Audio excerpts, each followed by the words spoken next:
रायगड महाराष्ट्रासह देश विदेशातील ताज्या बातम्या पाहण्यासाठी मॅक्स इंडिया लाईव्ह चॅनलला सबस्क्राईब करा आणि बेल आयकॉन दाबायला विसरू नका. मुख्यमंत्री महोदयांच्या अध्यक्षतेखाली या ठिकाणी सर्व सुरक्षा विभाग आणि डिझास्टर मॅनेजमेंट आणि इतर जे संबंधित विभाग आहेत त्यांच्या वरिष्ठ अधिकाऱ्यांच्या बरोबर चर्चा झाली. पोलिसांचे वरिष्ठ अधिकारी, डीजी, पोलीस कमिशनर, इतर अधिकारी, त्याचबरोबर सायबर सुरक्षा या बाबतीत देखील एकंदरीत गव्हर्नमेंट ऑफ इंडियाच्या ज्या काही गाईडलाईन आहेत त्या आपण फॉलो केल्या पाहिजे. अतिशय त्याची स्ट्रिक्टली अंमलबजावणी केली पाहिजे. त्या दृष्टीने हे जे काही पहलगामच्या हल्ल्याच्या पार्श्वभूमीवर जे आता आपला भारत देश आणि पाकिस्तान या पार्श्वभूमीवर आजची बैठक अतिशय महत्त्वाची होती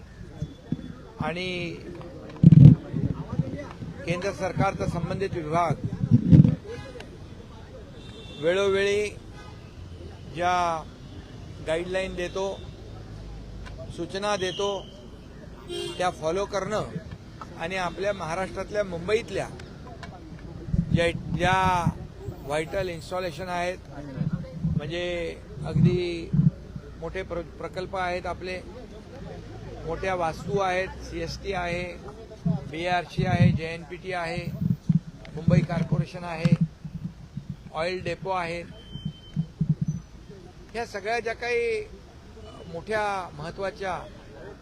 इन्स्टॉलेशन आहेत त्या सुरक्षित करणे, त्याचबरोबर आपलं लाईट, पाणी या बाबतीत देखील सायबर सुरक्षा अतिशय कडक करणे, ड्रोन वर देखील लक्ष ठेवणे आणि त्याचबरोबर जे आपल्या मेडिकल सेवा आहेत त्या परिपूर्ण ठेवणे. एखाद्या वेळेस इमर्जन्सी आली तर त्या दृष्टीने जे काही उपाय करायचे या सर्व उपाययोजनांवर चर्चा झाली. मुंबईमध्ये सगळीकडे सीसीटीव्हीज आहेत, त्याची निगराणी अधिक प्रभावीपणे करणे, मग त्यात बीएमसी, पोलीस, आमचं disaster management, state disaster management, हे सगळे एकत्र या ठिकाणी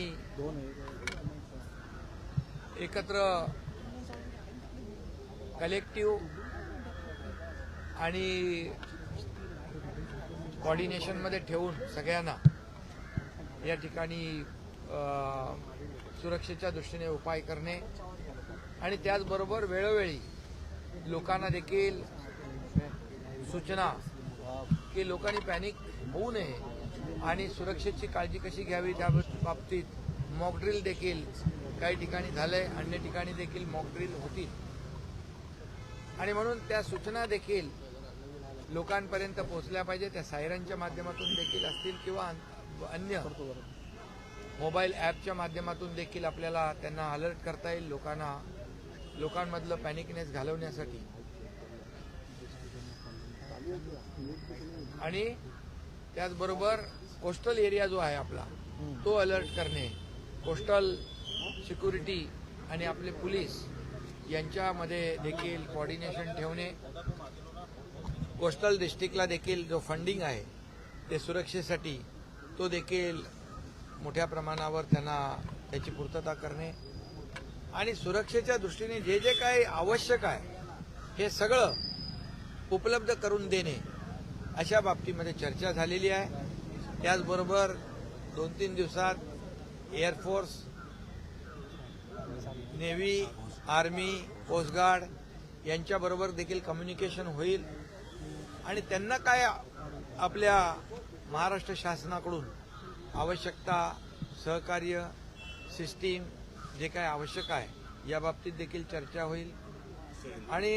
त्यामुळे मला वाटतं ही सुरक्षाची बैठक आज मुख्यमंत्री महोदयांच्या अध्यक्षतेखाली झालेली आहे, महत्त्वपूर्ण आहे आणि मुंबई आणि महाराष्ट्र कोणत्याही परिस्थितीमध्ये सुरक्षित ठेवला जाईल या पद्धतीने आपण सगळेजण आपली सिस्टीम अलर्ट करण्याची चर्चा यामध्ये झाली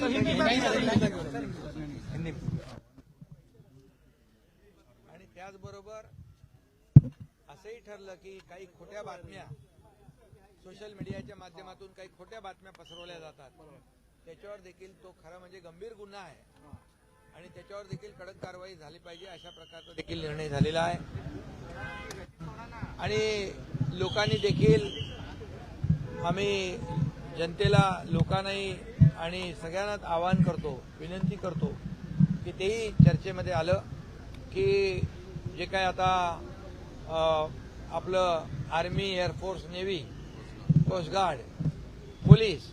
जे काही आपण ही तयारी करतोय मुवमेंट असेल त्याचं चित्रीकरण करून व्हिडिओ काढून हे देखील प्रसारित करू नये, हे देखील सुरक्षेच्या दृष्टीने घातक आहे